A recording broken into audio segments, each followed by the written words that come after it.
to do here.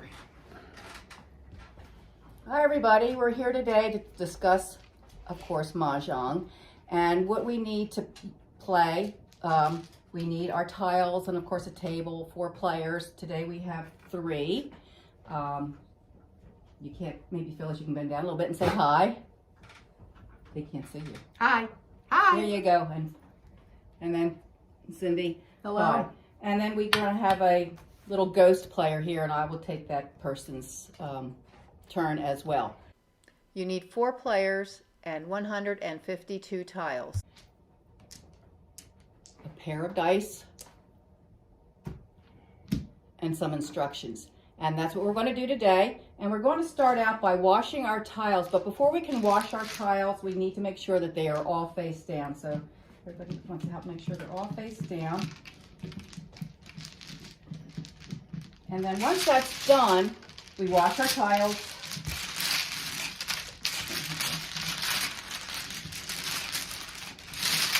So that they're good and mixed up. The next thing we do, we are going to build our walls. How do we build the walls? We build behind our rack 19 tiles across, 2 high. Okay, so that's what we do first. We build our walls. And then we are going to do a process called breaking the wall, finding out who's east, and then we will get into pulling our tiles from the wall, and then the Charleston.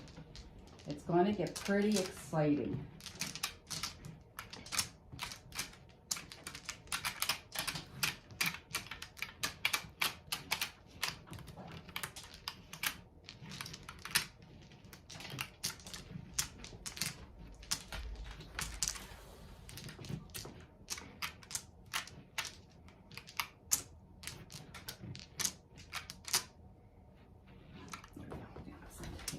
Okay, so everyone should have behind their rack 19 tiles, 2 high. 1, 2, 3, 4, 5, 6, 7, 8, 9, 10, 11, 12, 13, 14, 15, 16, 17, 18, 19. You want to make sure that you do have that 19. The next thing we do is roll the dice to see who will be east. And we will take a turn to do that. But in this case, for the video, I will be east. And usually when you're playing at someone's house, the hostess is east the first time around. And east is the one who is more or less like the master of ceremonies. So all you do is roll. I had a 4. Cindy had a 9. And Phyllis had a 6. This ghost person here, they had a 10. So they would be east in a normal game. But today I'm going to be east, and the way we start is by rolling the dice. 6 on the dice was rolled, and we put the dice right next to our player on the right. And then the next thing we do, sometimes it can be a little hairy, we push our walls with that pusher out into the center of the table, and then we will draw back tiles the same amount as shown on our dice. So I had a 6, and I count 1, 2, 3, 4, 5, 6, and then we bring them back very carefully so that they don't fall against our rack just like that. So there's 6 sets of 2. 1, 2, 3, 4, 5, 6. The next step is to pull our tiles. Thank you, Phyllis. The next thing we do is to pull our tiles, and east begins by taking the first 4 tiles, followed by the player to her right is going to take 4. And it goes around like that. So everyone has 4 tiles. East takes another 4. Person to her right takes another 4, but now there's only 2 left. So what do? Our walls, as we talked about previously, come out from the left. So this wall would come out. These tiles would go in front, and then the next player will take their 4 tiles, followed by them, and then east.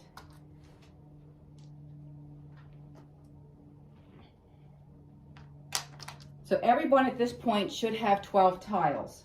Next comes East turn. They are going to end up with 14 tiles. So they're going to take the top first tile and the top third tile.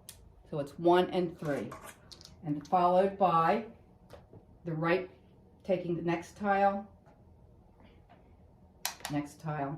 and finally their 13th tile. Then we get ready to rack our tiles. We put our tiles up on our racks.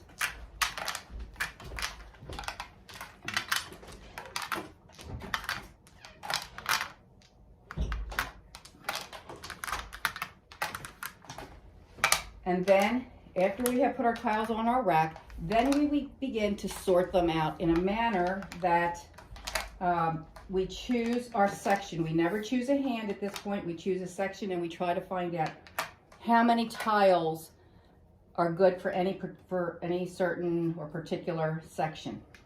And how we set our racks up are with our winds and dragons on the right hand side,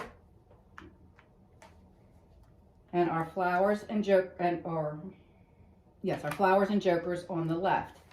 And then we do them in numerical order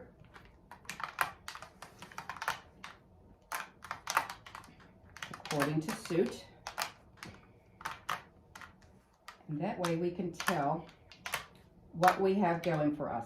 So as you can see here, we have, in my particular hand, I'm lucky to have a joker, and I have a 2 and a 6 bam, a 2, 4, 6, 7, 8, 9 crack, 2 4 dots, a red dragon, and 2 easts.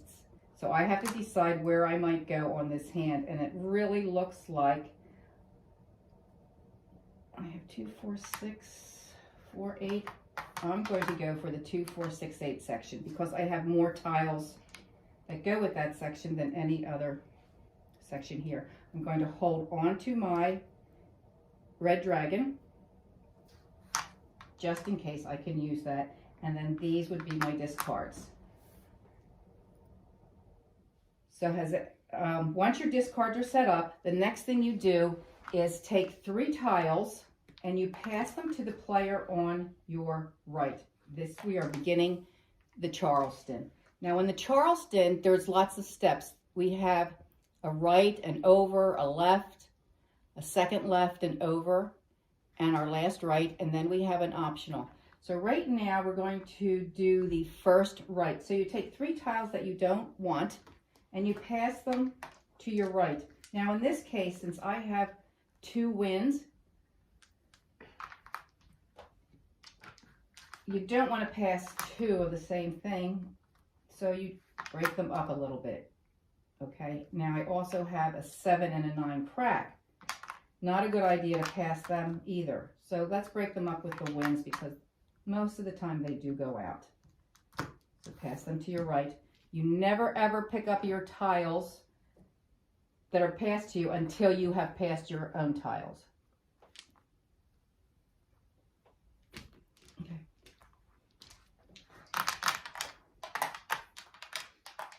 Okay.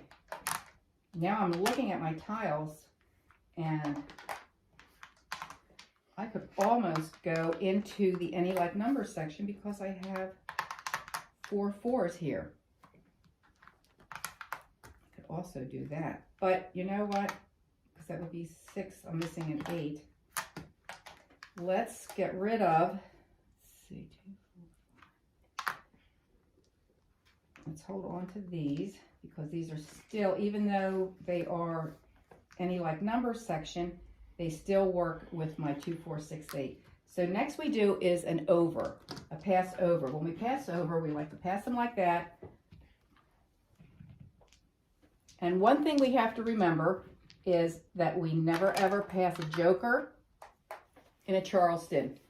We try not to pass flowers, and we try not to pass dragons as well. Sometimes you have to, but you'll note on your card that there are lots of F's here, which mean flowers, and there's lots of areas here with dragons. So we try to hold on to them if we can. So look what I was dealt. I was dealt another 2 cracks. So we're really going pretty well for the 2, 4, 6, 8 section. And now we have our first left, which is also called a blind pass. You can do a blind pass if you don't have enough tiles to pass, which you see I do not here. I really want to hold on to these tiles as best I can.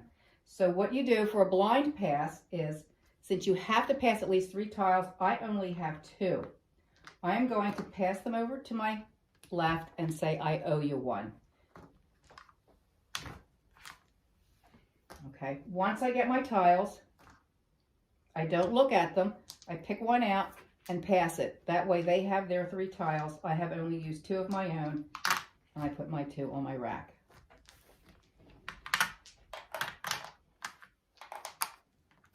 And that ends the first part of the Charleston. At this part of the game, you can also stop the Charleston. And you might want to stop the Charleston if you don't have any tiles at all to pass, or you only might have just 1 discard, or you're completely discombobulated. So what you do, you can pass anywhere from 0, 1, 2, or 3 tiles to the person across from you. And what you do, you just say, I'll start it. Phyllis, I have 2. Sure. Okay, so you pass the 2 tiles. Cindy would talk to this person. This one would say, I have 3. Okay. And Cindy says she can pass 3 as well. Okay, so everybody's going to get the tiles, rack them, see what they can use. So once we get done the first Charleston, we can either stop the Charleston with, if you don't have enough tiles to pass, or if you're just not sure how you want to play your hand.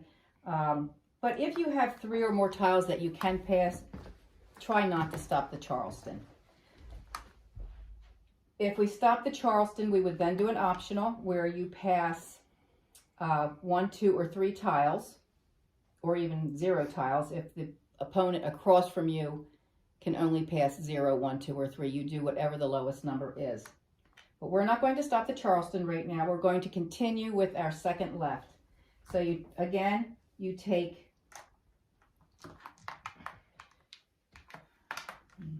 3 tiles,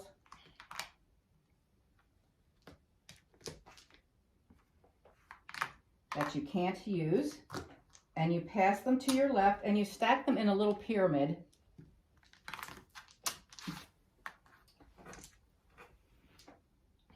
And then once everybody has their tiles, you rack them, and you have begun the second part of the Charleston. So our next move is across.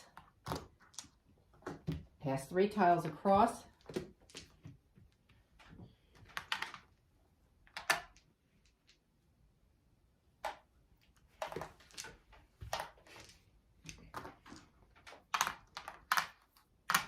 And then 3 tiles to the right. Now, again, this is also a blind pass. So if you don't have the tiles that you think you want to pass, you may take them from the person passing them to your right.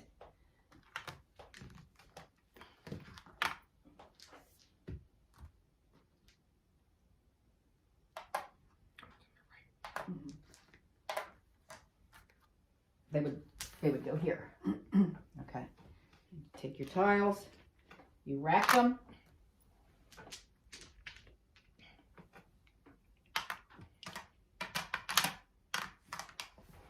And then we do our optional.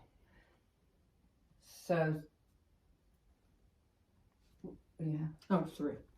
Cindy has 3. This one has 2. So Cindy can only pass 2. She can't do the 3 because it goes to the person who has the lower number. Phyllis, I have 2. Me too. Also 2. Okay. I really have nothing with the tiles that have been passed here. So I keep my discards on the end. I keep my other tiles here. And East begins by throwing out their first tile and naming it correctly. east. Next, what will happen is the player on the right would either choose that tile or call that tile or draw from the wall. In this case, we're just going to do one round so we can see how it goes.